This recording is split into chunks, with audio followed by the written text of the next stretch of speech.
tàngal bégee ak susetam yii boisson punch ndox mu sell mi di Waalo Orange AME ak idéal cuuraay ñoo leen di may seen émission ndekki li. histoire dafa am koo xam daf may attaqué rek di ma attaqué ma xam ku ko xam ma ne ko waaw diw mii lan moo tax mu may attaqué rek mu ne ma moom sax daf ma wax ne ma xam naa ne sa waay sa xarit la mais bàyyil ma attaqué ko ndax gis naa ne nit ñi bàyyi nañ ko xel te man dama bëgg a siiw su ma ko attaqué nit ñi dinañ ma xam foofu la ñu toll léegi Maodo. moo tax léegi attaque ad hominem yi ñuy def yow nan nga mën a amee yitte ci kaw suuf xëy solo jóge sa kër amoo benn yitte bu dul dem di attaquer nit ak fii réew mi toll ñun sëñ bi cette façon de faire de la politique ku ñu ciy woo doo ñu ci gis.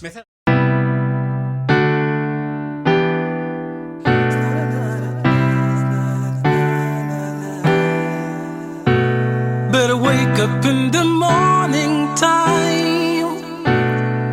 Nico di la jox good vibes. Ndekki lu neex tàng jër. Sud FM mooy number one. Ndekki li man moom lay déglu Sud FM. Salaamaaleykum Sénégal man la Beydi Biddew bu bees yaa ngi ci émission ndekki li ak Mame Nicolas jërëjëf. Ah ouais, jërëjëfati Beydi Biddew bu bees 98.5 le choix de la différence est la première radio d'information du Sénégal. Bonjour, une fois de plus, c'est un plaisir pour moi de vous servir à travers cette émission ndekki li émission nandite yi yéen ñi ñu taamu di ñu topp saa su ne ñu ngi gis saa su ne cofeel gi ngeen am ci émission bile di ko réaffirmer rawatina ci réseaux sociaux yi à travers nos plateformes digitales ñu ngi dellu di leen ci sant bu baax ak di leen ci gërëm ndekki li émission nandite yi dellu seeti jeudi aujourd'hui gannaaw semaine bi yëpp bi ñu àndeek Mbacké Sylla ak Maodo Faye ngeen am ci utile ak agréable ni ñu koy defee habituellement bu ñuy dem ba fin de semaine dañu fiy dalal ak ay kàngam gannaaw docteur Massamba Gueye semaine bi ñu génn tey on a l'honneur et le privilège de recevoir honorable député Papa Djibril Fall bu ma yeboo ne du nu ne gulet mu teew ci émission bile maak Maodo Faye oustaz tàmm nañ ko waane dinañ ne gulet itam mu teew fii nekk député looloo waral itam waxtaan bi dina am solo bu baax a baax damay profité ci occasion bi di sant di gërëm rédaction bu Sud FM ndax xam ngeen ne waxtu wi daan na fekk ñuy def tënku xibaaru international waaye dañ ñoo may donte dañuy dalal honorable député Pape Djibril Fall ma ñaan leen ñu réaménager loolee may ñu un peu plus de temps ma ciy sant ci gërëm directeur général monsieur Baye Oumar Gueye merci beaucoup di sant di gërëm itam waa Sud Quotidien xam naa ñàkkul fii ak ñuy jeexal daanu agsi ndax ñoom itam ci waxtaan bi la ñu bokk te bëgg nañ def ci Sud Quotidien bu ëllëg bi liggéey bu am solo jëm ci émission bi daañu leen ci sant di leen ci gërëm de même que Sénégo également di site d'information boobee di sunu partenaire média ci wàllu digital waa Sénégal yëpp Bamba ñu ngi lay nuyu Seydina maa ngi lay nuyu di leen sant di leen gërëm kon nag oustaz Maodo Faye laata ñuy introduire sunu gan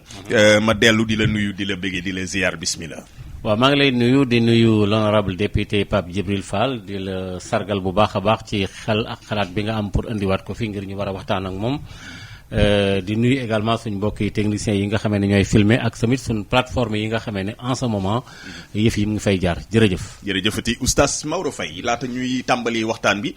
honorable député ñu ngi lay nuyu di la béggee di la ziar di amati mbégte gannaaw ba nga dellusee ci émission bi lee nga xam ne yow bokk nga ci ñi nga xam ne macha allah représenté ngeen ci lu bëri ndax yàgg nga fay ñëw te saa su ne say xalaat ak say gis-gis askan wi dañ koo rafetlu bu baax a baax bismillah. jërëjëf DJ Nicolas maa ngi lay gërëm bu baax di la sant ci générosité bi nga am jamono bu ci nekk di xalaat ñu ñëw bokk ak yéen jotaay bi di gërëm bu baax Seydi Hadj Malick bu baax a baax moom tamit di ko gërëm ci clairvoyance am ak bienveillance am ak générosité aussi bi nga xamante ni jamono bu nekk moom lay feeñal ci waxtaan ndax waxtaan yomb na waaye di propager xam-xam. loolu générosité rek moom moo mën a tax nga def ko parce que moment bi ngay propager xam-xam am na koo xamante ni moom il propage le désert waaw donc loolu ñoo ngi la ci sant bu baax di la si gërëm di gërëm Nicolas di gërëm techniciens yi ak waa sud yëpp sud moom saa bu ma fi ñëwee li may njëkk a def mooy rendre hommage Babacar Touré loolu lay njëkk a def ñaan suñu borom yokk ko leer sàmm njabootam idéal bi nga xamante ni aussi moom la fi bàyyi ak gis-gis bi mu amoon ci àdduna notamment la valeur de l'information suñu borom di ko gën a dëgëral jamono bu ci nekk di gërëm seen auditeurs yeeg seen téléspectateurs yi nga xamante ni ñoo ngi leen di topp jamono bu ci nekk ci seen plateforme yi ak ñi leen ci accompagner yëpp di leen gërëm di leen sant di nuyu nag sénégalais yi nekk si biir réew mi ak ci bitim réew mi yëpp. jërëjëf honorable député Pape Djibril Fall ni mu ko souligné ñu ngi en direct ñu ngeen mën ñu seetaan ci YouTube ak Facebook Sud FM seen rajo plateforme yi itam bëri na ay ndaw yoo xam ne ñu ngi partagé direct bi jamono ji ñu ngi leen ci sant di leen ci gërëm bu baax a baax sant ak gërëm équipe digitale ak équipe technique bi ma àndal alors fa may tàmbalee honorable mooy d'abord bu ñu dellu see ca njëlbeen damaa bëggoon rek ci tënk nga fàttali mbokki askan wi lan moo motivé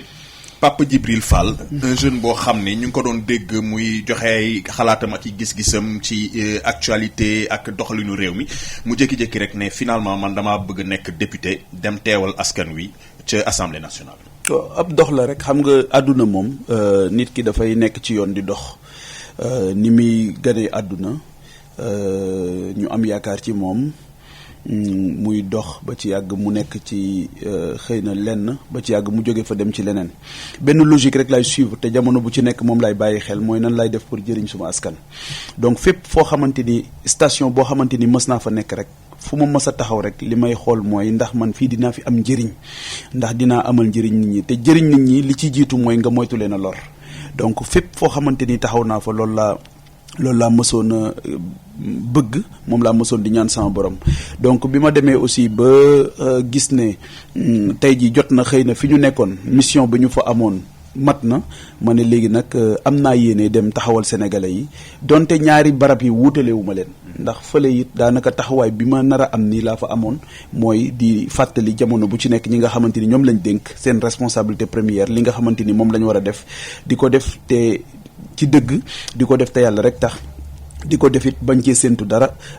quel que soit lu ñu mën a coûter ñu fàttali leen ne fii ngeen war a jaar donc fële xëy na damaa toogoon fii xëy na damay taxaw waaye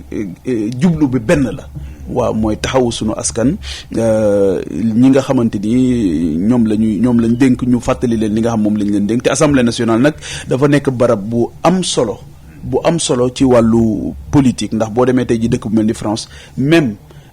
les partis politiques sont financés à partir de leur représentativité à l'Assemblée nationale pour wax la ne solo si mu am ndax foofu la budget bi di amee foofu la ñuy waxtaani lépp loo xamante ni moom donc c'est le lieu par excellence du débat démocratique waaw foofu la ñuy joyante mbir yi donc rôle yi mu am dinañ ci dellu siwaat ci biir kii am solo boo xamante ni loolu moo tax ñu jàpp ne mën nañ fa liggéeyal bu baax a baax li nga xamante ni moom mooy Sénégal ak doomu Sénégal yi. ndax Pape Djibril Fall conscient na ci le fait que d'habitude discours bi faral di ñëw ci ñu bëri mooy ñi nga xam ne notamment bu ñu waxee politicien rek xam nga seen xel am ci lu mu dem ñuy fonder beaucoup d'espoir ci Pape Djibril Fall ne enfin quelqu'un de différent, de jeune et de différent, on ose espérer qu'il ne va pas nous décevoir. D'habitude discours boobu day faral di ñëw rawatina ci réseaux sociaux. Est-ce que conscient nga ci loolu. loolu lu am solo la xam nga dafa mel ni bi ñuy nekk di tas xabaar aussi di jottali li nga xamante ni moo doon ñëw ci askan bi amal leen njëriñ boobu aussi nit ñi dañuy am xalaat ci li ngay def te loolu y a rien de plus normal c'est-à-dire que li gën a am solo ci àdduna mooy am na koo xamante ni tey moo ngi def métier bi ñuy def wala moo ngi dem assemblée nationale mais nit ñi bàyyiwuñ ko xel wala yëkkatiwuñ artuwuñ ko boo nekkee ci société soo jógee nit ñi artu la mooy ñooñu am nañ yéene ci yow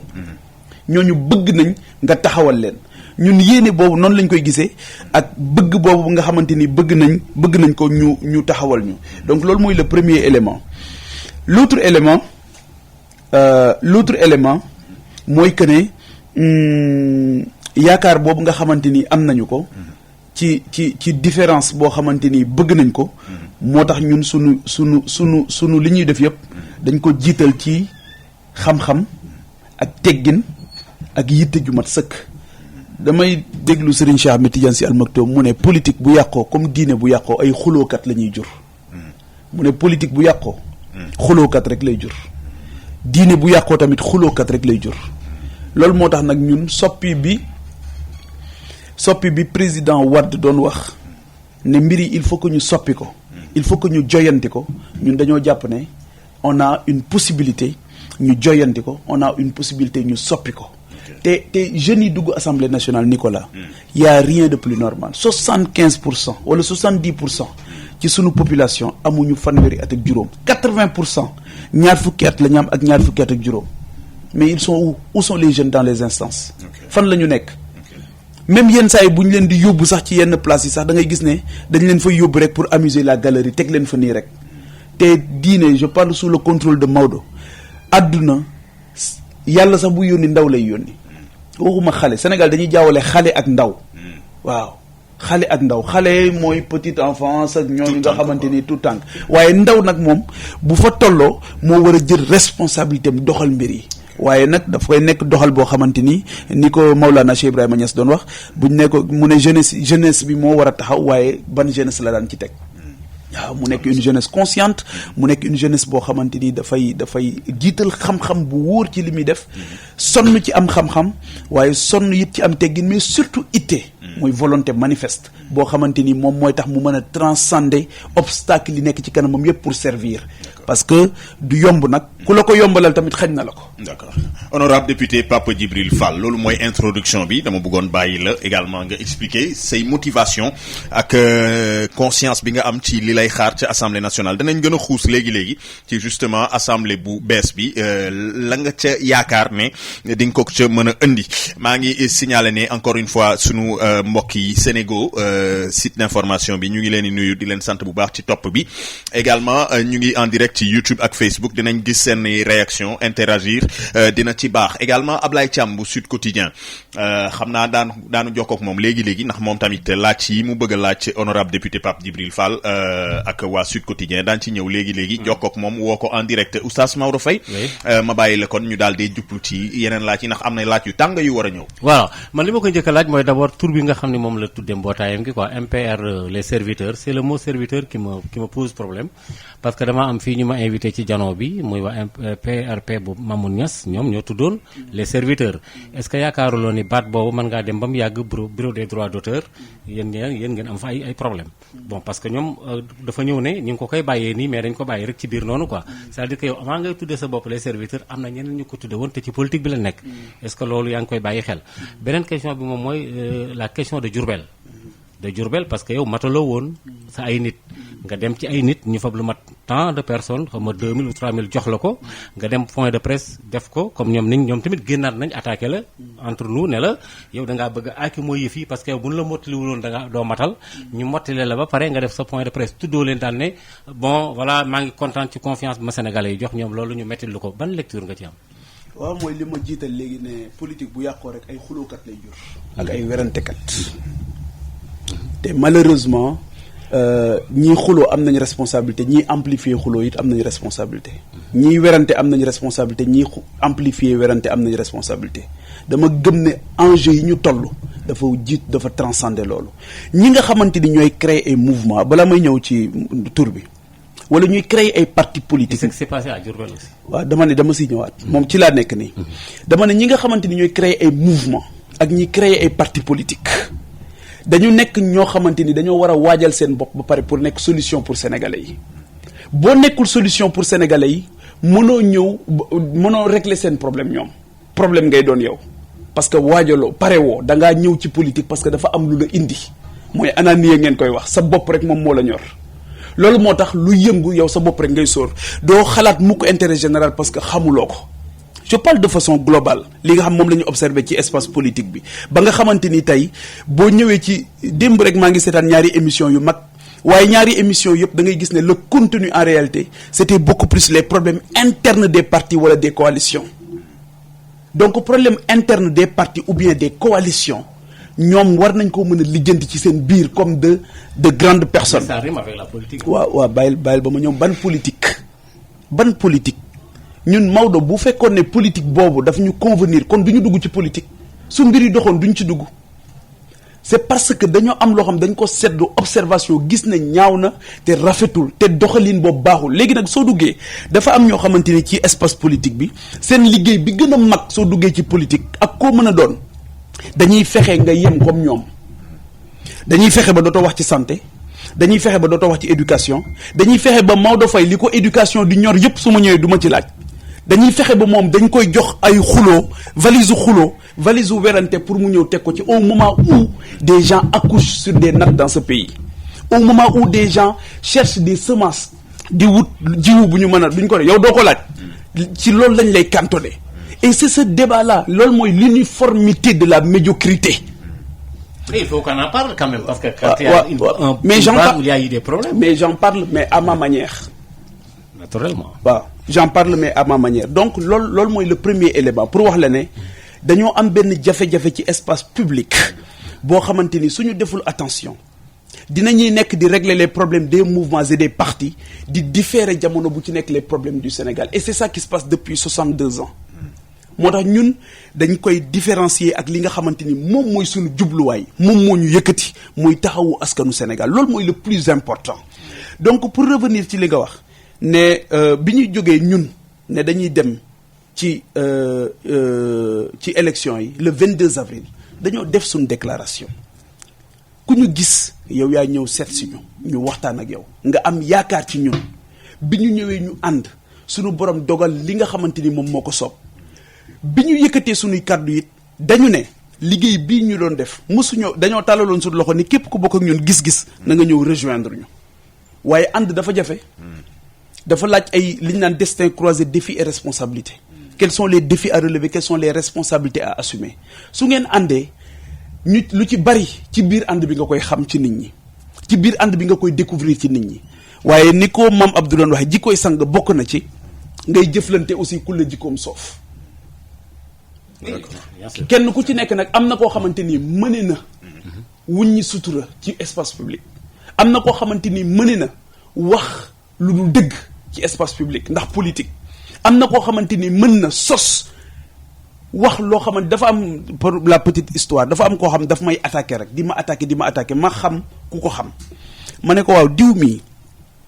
lan moo tax mu may attaqué rek mu ne ma moom sax daf ma wax ne ma xam naa ne sa waay sa xarit la mais bàyyil ma attaqué ko ndax gis naa ne nit ñi bàyyi nañ ko xel te man dama bëgg a siiw su ma ko attaqué nit ñi dinañ ma xam foofu la ñu toll léegi Maodo moo tax léegi attaque ad hominem yi ñuy def yow nan nga mën a am yitte ci kaw suuf xëy solo jóge sa kër amoo benn yitte bu dul dem di attaquer nit ak fii réew mi toll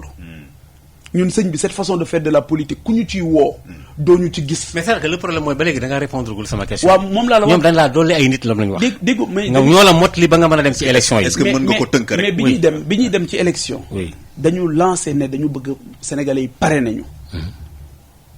ñoom ñu gis ne ñun ak ñoom ñoo bokk idéal comme ni coalition yëpp def. kenn ku ci nekk ñëw la nga am nga indi ko. ñu boole ko suñu borom dogal ñu daal di dem ñu suñu parrainage mat. ñu bokk ci élection yi kenn ku ci nekk dafa indi am na ku indi lu ëpp loolu muy jotam xale yi étudiants yi nga xamante ni ñoo nekkoon université nga xamante ni fayuñu leen 1 franc ñu jóge université ñëw di saisir ba fajar ñu dem jàngi 8 heures ñooñu loolu mën nga koo quantifier. ñi nga xamante ni dañoo bàyyeeku fi gën a sori ci Sénégal jël seeni parrain indil ñu ko. jóge Kolda jóge Sédhiou jóge Ziguinchor jóge fu ne ci weeru koor. indil ñu ko ñooñu mën nga leen ko fay. boo jëlee Khadim Sylla bu Diourbel nekk jiite boulanger yi. Khadim Sylla daanaka weeru koor bi yëpp ci biti la woore di wut parrainage. dajale woon caution ba pare ne day dem élection mu ñëw DGE matalul mu ñëw ànd ak ñun. D'accord. mais ànd boo gis nag. dafay am ñoo xamante ni xëy na nii lañ koy gisee. waaye li am solo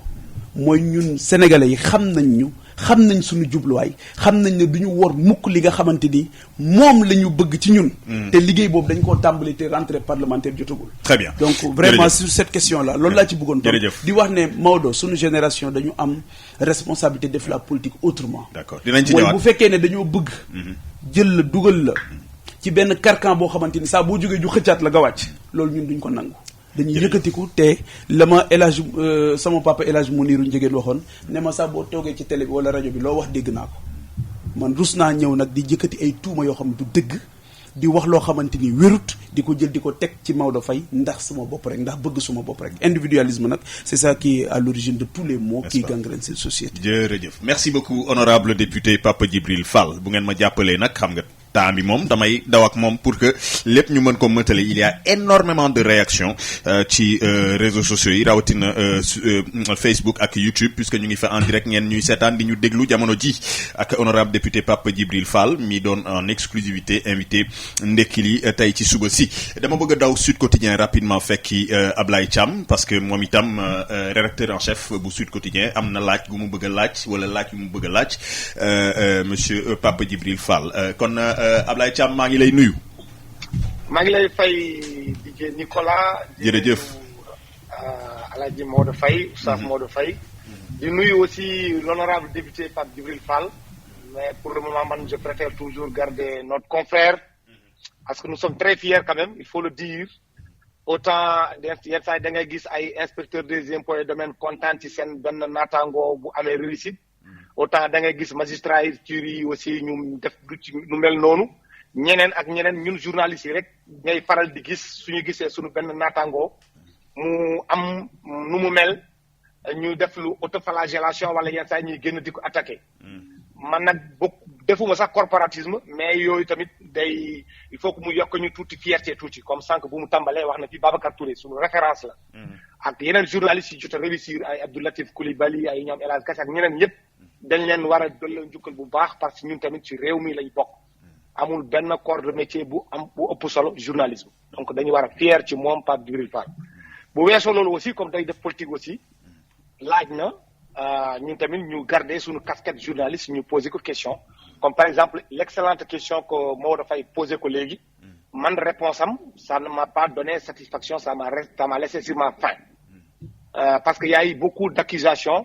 sur candidature am sur nu mu def ba réussir coup de force bu mu réussir maa ngi koy féliciter encore une fois parce que wax na ko léegi rapporté na ko 22 avril la def conférence de presse am en 3 mois mu réussir loo xam ne par exemple ci wàllum parrainage lu mucc ayib la amul lenn lu ñu recalé ci moom donc loolu jar na mu expliquer ñu ontu petit peu nan la def moom mu réussir foo xam ne ay ñoom Gakou ay ñoom Bougane ñoom ñëpp jéem nañu fa réussir mënuñu fa réussir yeneen yi aussi comme par exemple secrétaire général MPR question boobu laay jeexale gis naa mu yëkkati ay tuuma takk ci ndodam ne ko par exemple bu mu joxee moom moo joxee caution 15 millions bi waaye bu mu ko joxee ba pare jour boobu la gëj a dégg la gëj a gis Pape Djibril Fall donc Amsatou Sow Sidibé gis nga mu wax lu mel noonu bokkul ak ki Maodo wax léegi ak ñeneen yooyu tamit nag wax dëgg yàlla bu amee laaj na yenn saa yi boo toogee nit ñi nga expliquer leen comme ça léegi nga dind tuuma boobu yëpp ñu mun a comprendre surtout opinion bi mun a comprendre. mais c'est parfait monsieur Ablaye Thiam ñu ngi lay sant bu baax a baax grand. jërëjëf kontaan nañ ci contribution bi di nuyu waa Sud Quotidien bu baax a baax Ablaye Thiam moo doon posé question noonu honorable député Pape Djibril Fall mais justement puisque ñu ngi woon en ligne ak Ablaye Thiam bu Sud Quotidien la une de Sud Quotidien de ce jeudi 25 août 2022 laata honorable di tontu présidentielle 2024 le casse-tête de Macky quand les législatives rabattent les cartes. Mais justement, c'est la suite et pas fin de ces élections législatives puisque nous avons le privilège de recevoir l'honorable député. Mais justement, ñu ngi wax ne élections yi ñu jógee dafa rabat carte yi bu baax a baax te président Macky Sall daf ci am casse-tête noonu la ko Sud Quotidien yéenekaay bu mag bi xëyee tey kon Ablaye Thiam ak waa Sud Quotidien jaa ngeen jëfati honorable dégg nga laaj yi nga xam ne Ablaye Thiam bu Sud Quotidien laaj na ko. alors. di ko gërëm bu baax Abdoulaye di revenir rek sur li mu wax ne li tax nga am parrainage diw amu ko pour man aussi depuis longtemps nit ñi gëmatuñu ndawu Sénégal gëmatuñu leen gëmatuñu seen prouesse gëmatuñu ne mën nañoo def dara Abdoulaye Thiam li ma koy wax mooy man xëyuma le 22 avril rek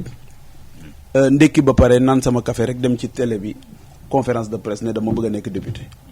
ñi du ma doon suivre yëpp xam nañ ne réew mi fu ma ci demul amul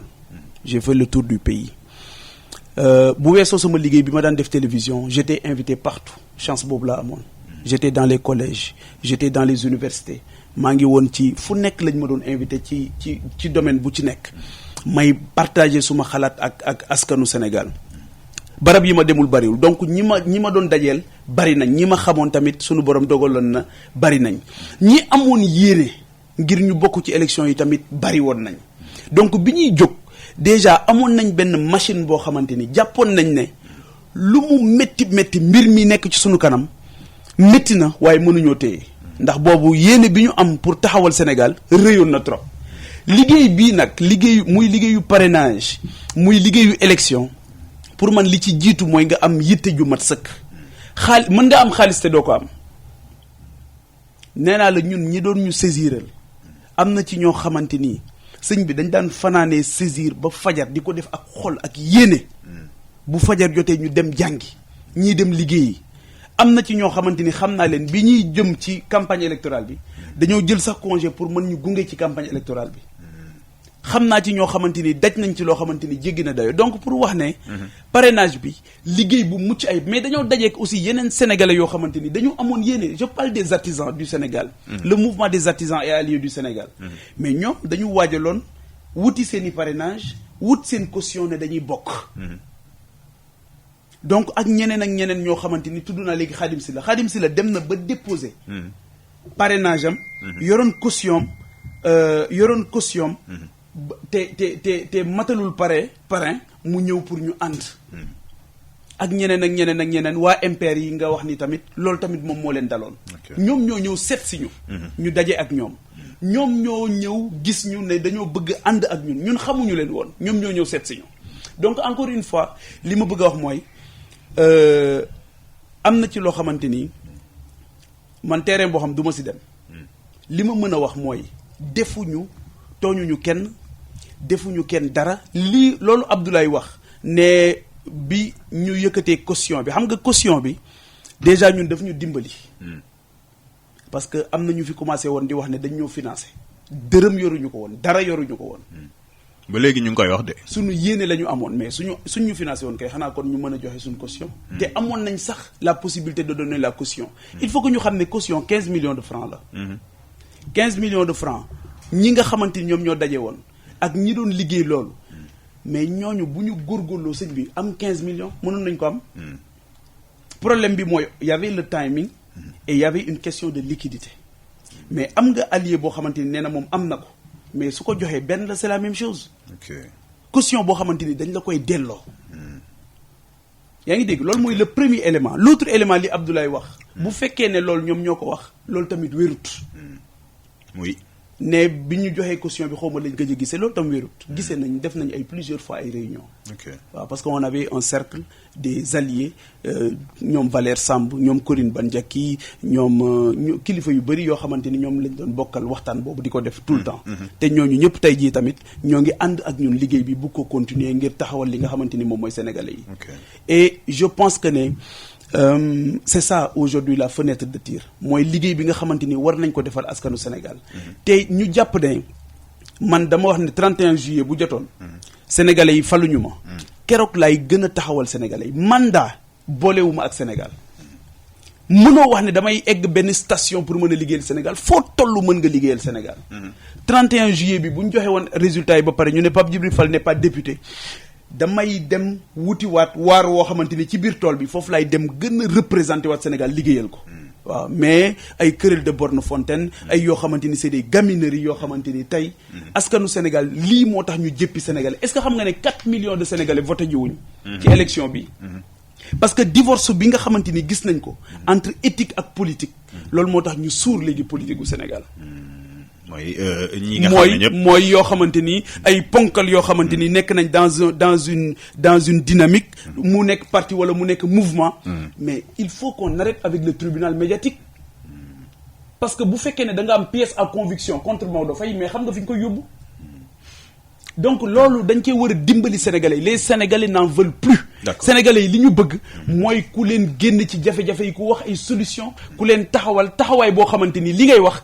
doo ci sóor sa poos doo ci sóor sa bopp doo ci bëgg a lijjanti sa bopp léegi nag lijjanti bi ñuy lijjanti suñu bopp ci biir soxlay sénégalais yi loolu moo yàq mbir mi parce que kenn ku ci nekk sooy wax yaa ngi ciy fay bor wala nga ciy leble wala ñu jëfandikoo la utiliser la pour nga wax nit wala nga yàq nit wax ko loo xamante ni dara du ci dëgg waaw et je pense que ne loolu c'est à éviter et que aujourd'hui nit ku ci nekk war nga xool le message que tu renvoies. bu ma lay dégg honorable nga baal ma bu ma lay dégg dafay mel ni mots yi nga xam ne mooy circuler lu bëri jamono ji di les mots traître mensonge du dëgg et cetera yooyu dafa doon mots yoo xam ne qualificatif yoo xam ne yow mënoo ko encaisser mënoo ko nangu. dafa am xeetu defin boo xamante ni man dama koy seexlu parce que mosuma ko bëgg xam nga bi ñu jógee dañ ne sunu yëf dañ koy teg ci xam-xam ak teggin ak yitte waaw xam fi ñu yare xam fi ñu jógee sëriñ bi ñun li ñu muñ ba agsi fii moo gën a métti fuuf li ñu seexlu ba agsi fii moo gën a métti fuuf am na loo xamante ni xam nañ yoon wi ko gars yi di lijjantee waaye dañ ko mës a seexlu ñi xam ni Sénégal di doxee xam nga Kéba Mbaye day wax ne ñëpp a gëmm ñëpp a tëdd waaye kenn nelawut Sénégal mu ne ñëpp a tëdd waaye kenn nelawut ku ci nekk li nga nekk xam nañ ko ku ci nekk li nga nekk xam nañ ko am na ci loo xam rus nañ ko ndax yarewuñ ñu ko xamuñu ko te bugguñu ko buñ ñu ko doon jox sax duñu ko jël dañ koy dem liggéeyal ko suñu bopp waaw te loolu dañ ciy sant bu baax suñuy wayjur am na ci loo xamante ni suñ ko bëggoon mënuñu ko te Sénégal bi ñu bëgg a liggéeyal sëriñ bi dañ ko bëgg a liggéeyal ci sell dañ ko bëgg a liggéeyal ci dëgg dañ ko bëgg a liggéeyal ci itte ju mat sëkk loolu nag ñii nga xamante ni saa boo jógee ñu ne ñun ak moom a yem am na ci ñoo xamante ni ci Sénégal saa boo jógee seen liggéey bi gën a mag mooy fexe ba yemale la ak ñoom waaye bu ñëpp yemee am ñu gedd seen cër. N'est-ce pas? waaw il y a deux logiques qui s'affrontent dans l'espace public. Il y a la logique de la prédation et la logique de la construction. Les prédateurs on les connaît on les reconnaît les constructeurs ñi nga xam dañoo jóg pour defar yàquñu yàqewuñu ñun day ku ci nekk la nga am ngay joxe waaye man mii de Fall du ma yëkkati mukk safaan bu neexee suñu borom di ko teg ci nit dans le seul but yàq ko wala Maodo bu ko fonkoon dootu ko fonk loolu du ma ko def mukk te waxoon naa le 22 avril ne li leen yàq jaral lu leen yàq jaral defar dinañu ko jaral am na solo kon loolu leer na 11h35 ndekki li émission nandite yi émission ba ngeen taamu mooy dalal tey en exclusivité honorable député Pape Djibril Fall dellu sant bu baax ak gërëm sunu ay partenaires médias Sud Quotidien yéenekaay bu mag bi ak Sénégo mi nga xam ne ci wàllu actualité ci internet bi mu ngi ci def liggéey bu am solo oustaz Maodo Faye laata ma laa jox peut-être Pape Djibril mu ngi souligner tiir yi di jógee fu ne d'habitude parce que bërki démb bi may seetaan defe naa gis naa ay boy ay jeunes yu ko interpellé par rapport ak sa prise de position qui est neutre noonu lañ ko dippee ca assemblée ga mu war a dem mais ñu bëri comprendre ñu neutralité boobee Papa Djibril Fall bëgg kii ñii naan lu tax demoo fekk ji coalition opposition bi majoritaire li ñële naan lu tax demoo fekk ji coalition pouvoir bi et cetera donc mu doon coow loo xam ne fu ne lay jóge est-ce que yaakaaroon ne benn quelque part c'est cette manque de prise de position boobu moo ko indil lii yëpp tey. non xëy na sax paaka kenn du ko jiitu ci mbaram loolu mbiru boppam la dana ci mën a tontu léegi mais man dafa am yu bari yu ma ko bëgg a laaj quoi parce que man d'accord maa ngi moom ci ni mu waxee ah parce que mosuma dégg homme politique bu nekk Sénégal bu waxul li mu wax un discours négatif d'un leader politique dans ce pays mosuma ko dégg koo dégg def naan la lu baax la ñu bëgg dañuy samp réew mi nangam ak nangam après nag xëy na ca finalité ba dañ koy mën a attee mais ku ñoom ñëpp la ñoo bokk li ñuy wax moom mi li muy wax dégg nañ ko ba tey buur naay nopp c'est du déjà entendu d'accord maintenant léegi nag li des moom mooy fa mu jëm ak la mu jëm parce que en politique nous sommes au Sénégal c'est vrai que d'accord naag moom fenn fi mu wax ne tribunal médiatique xas ay nit loolu d'accord naa ci ak moom mais politique bi nga xamee ne depuis Lamine Gueye ñoom Mamadou Dia Aïssa ba fi ñu toll nii Sénégal tu reçois des coups et tu en donnes pardon da ngay jot ay coups di ci joxe. waxuma ne coups yoo xam ne xëy na ay insanité di saagaak yu demee noonu mais politique boo ci duggee il faut nga amu fit ne da nga recevoir da nga joxe mais su fekkee ne léegi da nga ne bon man li ma bëgg mooy lu baax naa nga mag na mais ñëpp lu baax lañ bëgg mais dafa am terrain boo xam ne bii na ma ko yàlla baal te baalati ma ko dafa am lu ñuy wax naan koogu saytaane def caa nandal ay yu bëree bëri mooy politique boo ci xasee ba dugg ak noo mën a mel fit da nga ko am comme ni nga ko yaakaar naa ne yàlla jox na la ko mais tamit il faut nga nangu ne lii parce que dafa yomb lool Ablaye Thiam laaj la nga ni bon man en tout cas loolu man xam naa ne du dëgg mais kenn mën naa wax ne non mais Pape Djibi li nga wax ni man lii ak lii ak lii ak lii parce que ñooñu tam fokk ñu bàyyi waale leen xel parce que am na ñenn ñoo xam ne dañoo nekk à côté parce que am na ñu lay taxé lu bare sa financement yi léegi leeral nga ko y a aucun problème ba léegi nii nit ñi ngi wax ne am na ñoo xam ni nekk nañ derrière sa ginnaaw pour pousse la am na sax lu ma fi doon dégg ñu ne xaw nga jege tuuti Macky Sall loolu wóoruma mais déggin la comme ni ko ñëpp di waxee mais nga xam ne politique boo ci duggee li nga wax rafet na trop lu baax laay jot lu ki lay kii waaye nag itam maa itam il faut itam nga nangu ne mbir mi tamit parfois mu def nii Maodo oui Maodo da ngay def ay insinuations dangereuses non pas du tout et c'est da ngay def ay insinuations dangereuses c'est-à-dire yow amoo responsabilité boobu non parce mais que c'est oui. non déglu rek déglu dag may déglu yow itam encaissé yow tamit. waaw d'accord loolu nangu naa loolu nangu naa waaw. loolu démocratiquement nangu naa da ngay loolu. def ay insinuation dangereuse te li ma la wax léegi ci njëlbeen bi man dama bëgg ñu waxtaane Sénégal ak sénégalais yi loolu lu ma ñor la parce que ci terrain bi laa jóge nii te dafa am lu ma gis xëy na yow yaa ngi ci sa plateau moo tax loolu moo ma gën a ñor jigéen ñi ma gis ca Mbuur ñuy am doom gàddu seen mère gàddu di ko indiwaale ci hôpital bi loolu laa gën a bëgg a waxtaane que sama jëmm ju ñàkk solo ji sama bopp dama ko jox Sénégal don de soi te loolu du tey ñi bokk nag man université bi nit ñi di xëy di jàngi di dellu seen kër yi man j'étais le président de l'amicale di xeex pour ñi nga xamante ni ñoom laa bokkal bi may toog fi ma toogoon su ma neexoon nekk un journaliste de compte rendu ça bu problème posé au Sénégal jël naa sama bopp jox ko Sénégal ba mu jeex tàkk au nom de la vérité et de l'objectivité et au nom de l'amour que je porte pour ce pays ak te ci noonu lañ ma yare fi ma yaroo damaa yaru rek gis ñi ma yaroon dool ñi may yar ñu jël seen bopp yëpp jox ko Sénégal y compris ki nga xamante ni moom lañ ma tuddee mu yar ma jox boppam Sénégal yëpp jox boppam askan bi yëpp man loolu laa donn ku donn leneen yow la ñeel waaw mais soo nee ma d'accorduma ak yow parce que politique tu reçois des coups tu en rends man de damay waxtaan ak ay ndaw tout le temps dafa am ay ndaw yoo xamante ni ba ñuy jóg di créer ëttu Pape Djibril Fall boobu ay at léegi mu def ay at may dajeeg ñoom fu nekk ci Sénégal di waxtaan ak ñoom man de du ma leen wax lii ci politique du ma leen wax tamit ne leen politique du diine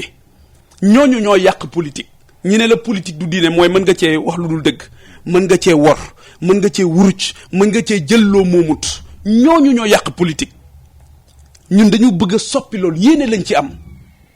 yéene rek la ñu am mais nag Maodo mënoo ñoo teree am suñu yéene ñun dañu am yéene. di sax waxuma loolu de waxuma la du am sa di yéene de mësuma la ko wax dama ne la. est-ce que man non dama ne la mësuma dégg discours bu négatif ci politique. déedéet loolu tamit maa ngi jéggalu waaye wérut ndax xam nga espace public ñun ñëpp ñoo ci nekk man je suis observateur yàgg naa ci espace public xool naa ko gis naa ko élection yëpp daanaka depuis 98 yii boobu j'étais très jeune mais kër gi ma juddoo këru politique la may observer gis boo nee Sénégal discours politique yëpp a yem man damay xaw a jaaxle. non bu négatif laa la wax non mais boo xam ne ñëpp a yem. mais lan mooy mais jàng nga ma jàng néew ma leen ñoo yem. dama ne la discours politique mosuma dégg homme politique bu ne damay def lu bon damay fen yi damay nangam lépp li ngay wax rek la ñuy wax. Maodo bu ma fa déggee bu ma falee lii laay def bu ma falee damay def lu bon. loolu la xam nga ban jafe-jafe nga am. oui da ngay déglu pour tontu waaye dégluwoo pour xam li. ah non je comprends parfaitement ce que vous xam. déedéet je suis désolé et ça me surprend d'ailleurs ci yow. non pas du tout dégluwoo pour xam li may wax. Alors quelle est la réponse de monsieur Pape Djibril? waaw léegi li ma bëgg a wax mooy politique ñun dañoo jàpp ne dara ëpp ko solo. dañoo jàpp ne it yow koogu seytaane googu nga xamante ni moom ngay wax ñi ci naan ñoom ñoo xam ñun naanuñ si googu ñun koogu sunu borom la ñuy naane dañ cee ñëw pour wut ci ngërëmal yàlla pour taxawu askan wi pour déglu leen pour dégg seeni jàmbat donte dañuy dem sax di dégg ci ñoom loo xam lu naqari lay nekk bi ñu faloo nii bi ñu faloo le 31 juillet non parce que mënuma li ngay wax nii moom la politicien yëpp di wax. mais man dégguma ko. ah bon. yow ci yow laa ko déggee kooku seytaane ci yow laa ko. loolu waxuma loolu dama ne li ngay wax nii naan dañoo bëgg a liggéeyal askan wi dañoo bëgg a def loolu la ñëpp di wax. d'accord mais ça excusez-moi monsieur ça Maodo wax nga ko répété ko. oui Pape Djibril Fall aussi tontuwaat ci. je pense que on va pas non plus des foofu noonu par rapport ak la façon de faire des politiciens dama bëggoon juste pour avancer parce que li ñu dese ci temps bëreetul liy faral di ñëw ci sénégalais lambda bi mooy ñaari choses d'ailleurs même sur les réseaux sociaux actuellement c'est des questions qui reviennent souvent d'abord ci wàllu positionnement bi ñu wax sànq ne moom la honorable député Pape Djibril Fall jël bi gannaaw bi mu dee dem assemblée ne moom du féete fenn dafay neutralité boobee am ñu ne da ngaa bañ a topp ci ginnaaw Ousmane Sonko moo tax nga bëgg a neutre ñu def le reproche boobu ñeneen ne da ngaa doon pion ni ko oustaz Maodo Faye souligné sànq pion wu Macky Sall moo tax nga bëgg a neutre lan moo waral exactement Pape Djibril ne du ma féete fii du ma féete. mais position de non inscrit du neutre damay wax aussi ñi nga xamante ni ñoo ngi ñuy déglu ne non inscrit du neutre. statut la du non alignement statut la il faut aussi que les médias foog ñu dimbali nit ñi tamit pour ñu xam mbir yi ni mu demee. léegi expliquer pour que nit yi xam. xam nga tey jii man ñi ñu voteel dañoo ñëw xëy ci salle bi romb Yewwi Askan Wi romb Benno Bokk Yaakaar ñëw tànn ñu ñooñu dañoo bëgg ñun ñu taxawal leen nanguwuñu ñu dem rangé wu ci X wala ci Y waaye dama wax ne ñun sunu position bi ñu am non inscrit ñun opposition bu Sénégal la ñu bokk ci opposition la ñu bokk te loolu du ñu xaar kenn di ñu ci jox leçon sëñ bi nee naa la réew mi xamante nañ ku nekk xam nga sa bopp ku nekk xam nga fi ngay taxaw nee naa la man lépp loo xamante ni askan baa ngi ko bëgg mu nekk seen njëriñ nekk seen tawféex loolu Djibril Fall ci lañ may fekk te loolu laa mës a doxee noonu laa mës a doxal sama doxalin yëpp noonu la ma sa mel donc et je suis du côté du peuple sénégalais et la position bi man nga xamante ni moom laay am assemblée nationale mooy position mooy statut non inscrit boobu mooy défendre intérêt général boo xamante ni ci xam-xam lañ koy teg ci itte ju mat sëkk lañ koy teg ak ci jëli li nga xamante ni moom mooy jàmbatu askan wi daal di koy léegi nag nekkuñu aussi ñoo xamante ni da ngay ñëw pour nekk booyu X wala booyu Y du ma ko def waaw du ma ko def sénégalais yi nga xamante ni ñoom ñooñu wóolu tànnuñu ñooñu ñooy sunu kilifa te ñooñu la ñuy taxawal fu ci nekk te ñooñu lañ nee naa la man bi élection bi jàllee peut-être Maodo dina ne politiciens yëpp loolu la ñuy def mais am na ci ñoo xamante ni fii may wax ak yow bañ ne fal nañ leen foo leen gis man keroog bi ma defee sama déclaration laa dellu ci terrain bi maa ngi woon hôpital bu Mbour maa ngi woon marché bu Mbour maa ngi woon dans les zones rurales reculées gis nga sama baat bi ni mu dee di dajeeg sénégalais yi di waxtaan ak ñoom parce que xam naa ne seen ndaw la kenn ku ci nekk foog ñu nangul gis nga sëñ bi gis nga nit ñi mënuñoo yem gis-gis nit ñi mënuñoo yem itte nit ñi mënuñoo yem tey jii ñaata bàmmeel nga fiy romb dinañ waxtaan ci màggal gi bala ñuy jeexal ñaata bàmmeel nga fiy romb tey dem sa yoon am na ci ñoo xamante ni tey jii saa boo rombee sa bàmmeel seen xel dem ci seen jàmbarte am na ci ñoo xam ba ñu faat tudd naa Babacar Touré léegi am na ñu fi maasee loon est-ce que tudd nañ leen est-ce que moom ak journaliste yëpp a yem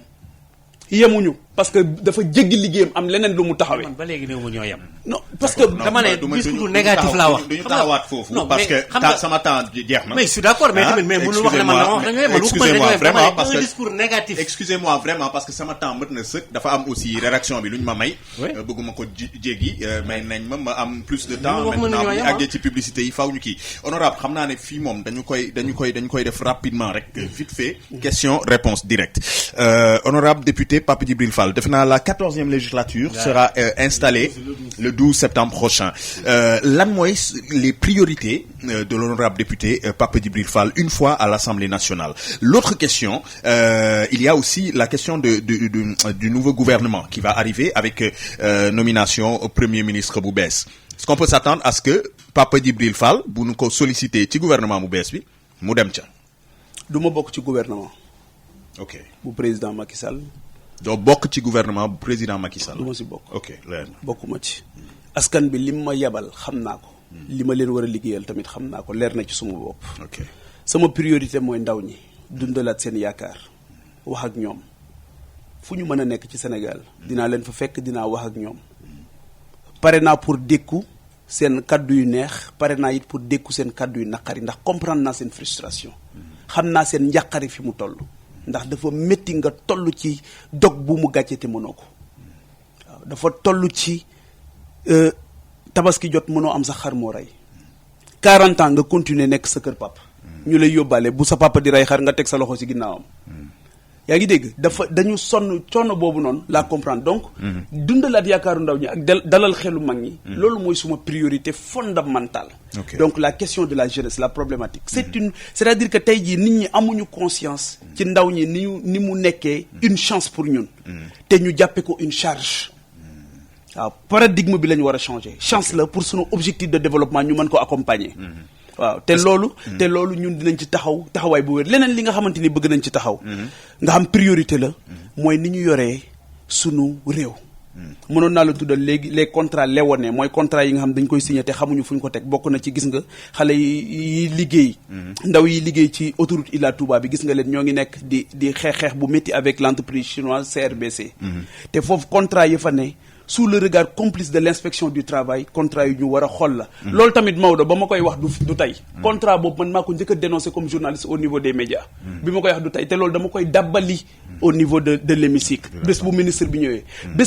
bi ñëwee ki yor pétrole bi bëgg naa contrat yi dinañ xool nan lañ ko les contrats nan lañ ko signé kan moo ko moom la plateforme gazière bi ma gis mu jàkkaarloo Guet Ndar Guet Ndar est-ce que Maodo xam nga ne amul école primaire dama ne ndax xam nga ne amul école primaire fii may wax ak yow xam nga loolu xamoo ko man dama faa dem moo tax ma xam ko est-ce que xam nga ne Guet Ndar daje naa fa ak nappkat yoo xam ñetti fan dañuy toog di lekk ceebu keccax est-ce que xam nga ne tey jii boo jëlee bloc opératoire bu Thiadiaye amul respirateur loolu dama fa dem moo tax ma xam ko est-ce que xam nga ne hôpital bu Mbour seen service d'urgence comme ngunu ganaar ñuy travailler dans des conditions difficiles maternité est-ce que xam nga ne école hôpital bu Mbour amul pédiatrie fi mu ne pédiatrie bi dafa lakk ñu changé ko yóbbu xam nga fan la ñuy yóbbu xale yi ci psychiatrie lañ leen di yóbbu xam nga loolu xamoo ko maanaam yooyu yëpp da nga ci bëgg a taxaw loolu yëpp ay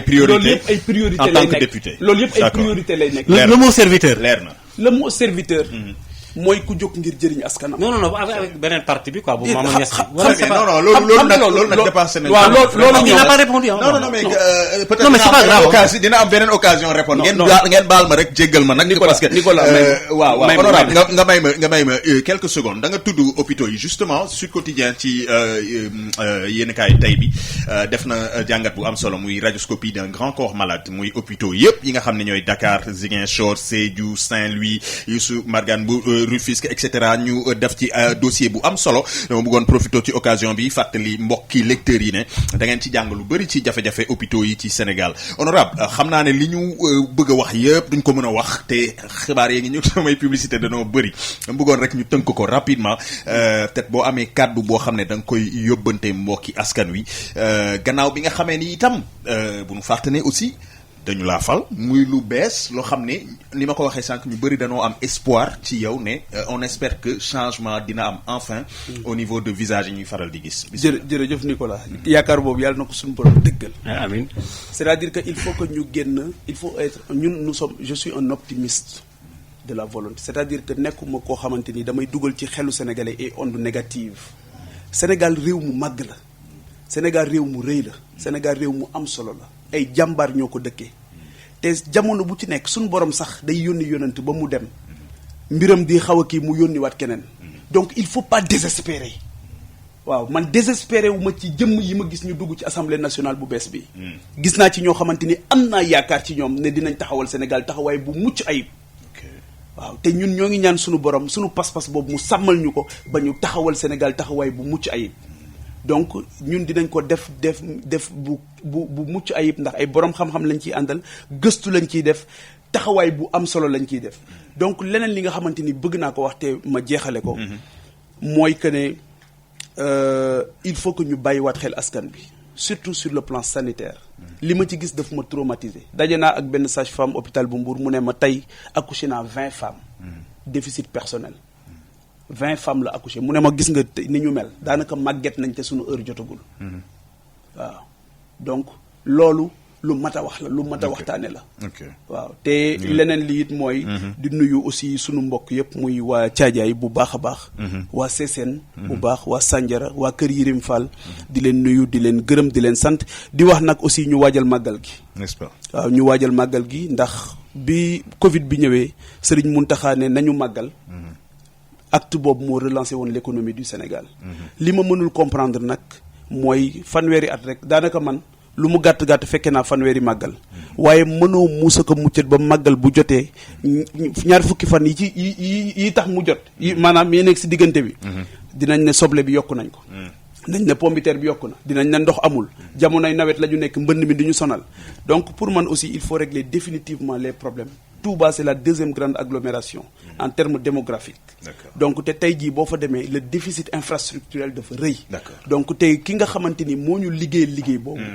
poser actes yu rëy yooyu digganteem ak boromam. défendre li nga xamante ni moom mooy patriotisme ak citoyenneté. mérité na tey jii ñu jox ko toute la considération et le respect nécessaire. te loolu daf ci commencé ñi nga xamante ni ñooy dem ci bés boobu. di sàkku ji leer. di dem pour wut ngërëmal yàlla ak màggal sunu borom subhanahu wa taala. santale ko yàlla aussi ñooñu mérité nañ nekk dans des conditions optimales. jërëjëfati honorable question réponse 2024 candidat pas candidat. li may ñaan fi mu ne mooy mission bi ma askan bi dénk yàlla nañ ko réussir yàlla nañ ci def lu mucc ayib bu 2024 jotee ñu waxtaanee ko. mu ngi sa xal. servir Sénégal rek laa bëgg. kon baax na jërëjëfati honorable député Pape Djibril Fall doonoon sunu gan ñu am ci mbégte bu baax a baax di ko sant di ko gërëm di sant di gërëm son staff également rawatina monsieur Madaour Sylla mi nga xam ne mu ngi ci cellule communication bi du noonu ñu ngi koy sant bu baax di ko gërëm jaajëfati. et directeur de campagne. mu ngi noonu jaajëfati merci beaucoup honorable député Pape Djibril Fall ci honneur ak privilège bi mu ñu defal itam émission ndekki li ngir waxtaan fii ak askan wi gannaaw bi nga xamee ne assemblée bu bees bi ñu ngi koy waaj a taxawal ñu ngi sant bu baax di gërëm mboolem kilifa yi nga xam ne ñu ngi réagir il y a eu beaucoup de réactions ci ay niveau yoo xam ne yu kawe la ñu ngi leen di sant di leen gërëm ci cofeel gi ak topp gi ci émission bi lee di ndekki li jaajëfal sponsor yi Sonatel Orange dinaa ñëwaat ak ñoom AME Boisson Punch ndoxu wàllu tàngal bégee ak it cuuraay idéal ñoom ñëpp di sponsor yi leen gunge suba su ne ci émission bu mag bile ak cofeel gi ngeen am yéen ñi ñu doon suivre ci digital bi ñu ngi leen di sant di leen gërëm équipe digitale justement ak équipe technique Alioune Badara Socé jaa ngeen jëfati merci au service commercial merci Oustaz Maodo Faye kon bon week-end merci beaucoup jërëjëfati merci à vous de nous avoir suivis c'est toujours un plaisir pour moi de vous servir rendez-vous la semaine prochaine d'ici là n'oubliez jamais visez la lune salut à tous à la semaine prochaine. ndekki li daal ca dëgg-dëgg mooy émission nandite yi. ndekki li émission nandite yi. tàngal bégee ak sucetam yii boisson punch ndox mu sell mi di Waalo Orange AME ak idéal cuuraay ñoo leen doon may seen émission ndekki li